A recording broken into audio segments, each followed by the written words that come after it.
All right, let's just jump right in. We've all been there, right? You're killing it on your diet, everything's going great, and then, boom, life happens. A birthday party, a dinner out, a really rough day at work, and you're left wondering, did I just ruin everything? I mean, it's that classic all or nothing trap, isn't it? You have one thing that's not on your good list, and suddenly your brain just goes, well, I failed.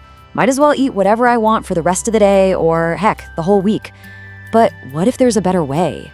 A way that's actually, sustainable? And that's where this idea of the 80-20 rule comes in. Look, it's not about being perfect. It's about finding a balance. The whole idea is super simple. 80% of the time, you're focusing on those nutrient-dense, healthy foods. But that other 20%, that's your room to breathe. It's for the foods you genuinely love. It's a total mindset shift, really, from I can't have that to just moderation. And, that really gets to the core of the problem, doesn't it? So many diets don't fail because of the food. Nope. They fail because of our mindset about the food. We get caught up in this battle, this perfection versus progress dilemma. This quote just hits the nail on the head. Think about it. A diet isn't doomed by one piece of cake. It's doomed by a plan that's way too strict to begin with. That feeling of failure, that psychological pressure, man, it can be so much heavier than the actual weight you're trying to manage. Okay, so this whole flexibility thing sounds great, right? But is there any actual science to back it up? Well, funny you should ask. A researcher named Mercedes Hernandez did a study to find out exactly that. She put a super strict diet head-to-head with an 80-20 approach. So here's the setup. They had two groups for 3 months. Group 1, the 100%ers, had to follow the standard USDA MyPlate guidelines to a T, no wiggle room. Group 2 got the 80-20 deal. Same guidelines, but only for 80% of their meals. The other 20%, they could have some reasonable indulgences. So, what do you think happened? Who came out on top? And the answer is 0.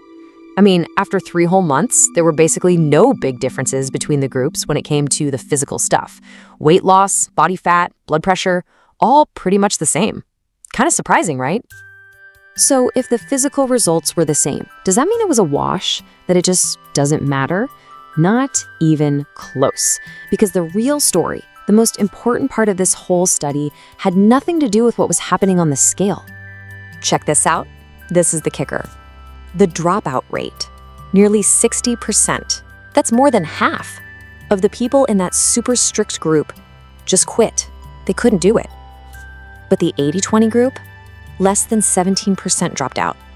And that's the whole point, isn't it? The best plan in the world is totally useless if you can't stick with it. Flexibility, that's what makes it sustainable.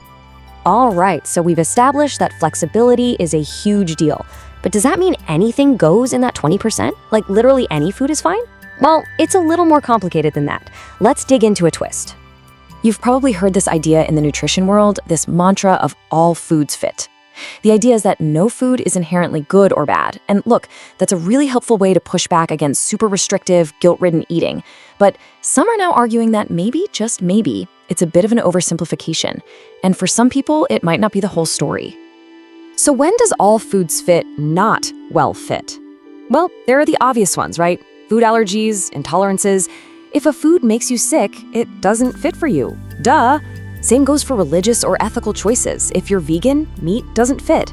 But there's also this growing conversation around ultra-processed foods. The stuff that comes in crinkly packages, sugary drinks, a lot of fast food.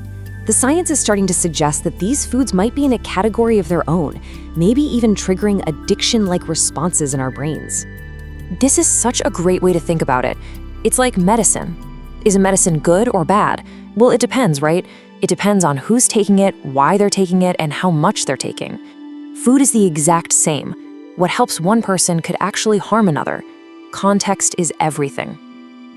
Okay, so that's the science and the philosophy. But how do we actually do this in real life? How do you stay flexible without it just turning into a total free-for-all? Let's get into a real-world game plan. I absolutely love this tip. It's like the Marie Kondo method, but for food. If you're gonna use your 20%, don't waste it on something that's just meh. Ask yourself, does this food spark joy? Is that stale office donut really worth it? Or would you rather save it for that incredible slice of cake from the bakery you love? Make it count. Okay, social events. These can be the toughest. So here's a little cheat sheet from people who figured it out. 1. Look at the menu online before you go. Have a plan. 2. You can bank some calories. Maybe have a lighter lunch if you know you've got a big dinner. 3. When your giant restaurant portion arrives, ask for a box right away and pack up half of it. Boom, lunch for tomorrow. 4. Maybe skip the alcohol because, it can make you care a lot less about your plan. And number 5, the most important one. Whatever you choose to eat, slow down and actually savor it. Enjoy every single bite. Here's another great mindset shift.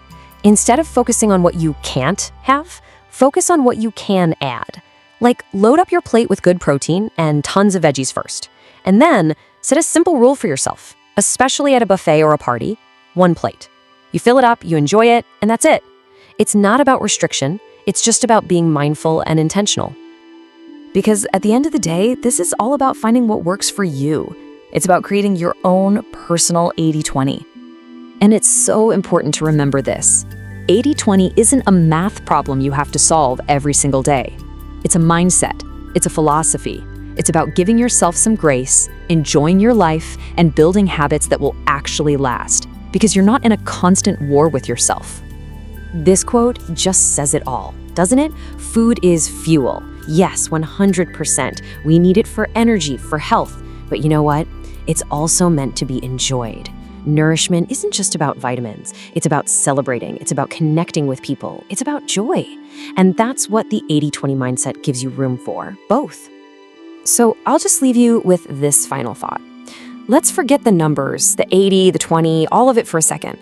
Instead of chasing a perfect diet, maybe the real question we should be asking ourselves is this: what does a truly nourishing life for your body and your soul actually look like for you?